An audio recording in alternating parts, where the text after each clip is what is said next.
এখানে আমার জ্যামও।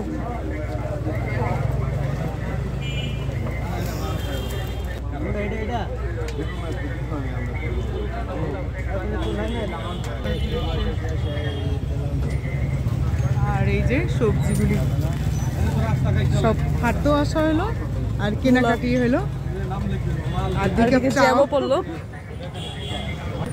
চা খেতে মন চলে এই যে চা নেওয়া যায়।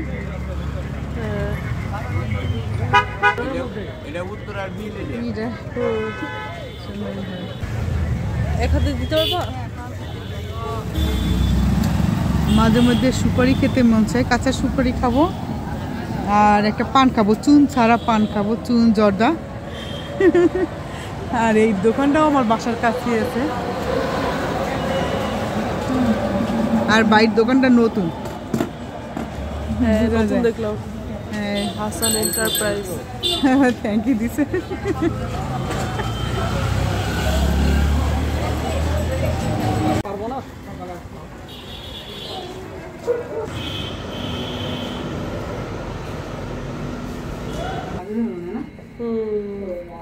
চা ঠান্ডা হয়ে যাচ্ছে।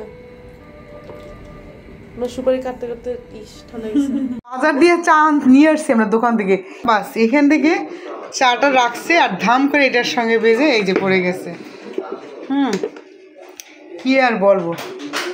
আর আমি মাঝে মধ্যে বুড়ি হয়ে যাই, জর্দা খাবো না, চুন খাবো না, একটু গলা ব্যথা কাশি আসলে একটু কাঁচা সুপারি কাঁচা পান খেলে ভালো লাগে। ধুয়ে দিব? হ্যাঁ আচ্ছা দিতে পারো।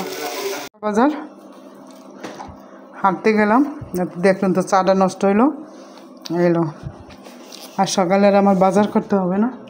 আর একটা পান বানাবো, সেই পানটা আপনাদের সঙ্গে শেয়ার করব। কিন্তু এই পান বানানোটা আমার ইউটিউব চ্যানেলে আছে, ভাবছি ফেসবুক পেজে তো দেওয়া হয় না। ঠিক আছে এটা আমি করি। এখনও কিন্তু আমার মুখে পান আছে। কিছু বাজার এই যে এখানে রেখে দিছি রান্নাঘরে, যেহেতু আমি এখন আর খাই না চুন জর্দা, এটা ছেড়ে দিয়েছি। কিন্তু আমার কাঁচা পান আর কাঁচা সুপারি তো খাওয়া ছেড়ে দেই না। পানটা কিন্তু হয়ে গেছে না মশা। লোকটা বলছে এটা রাজশাহী পান নাকি।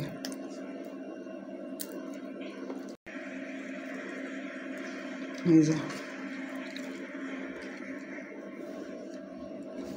আমার পানির ডিজাইনটা কেমন আছে জানাবেন অবশ্যই।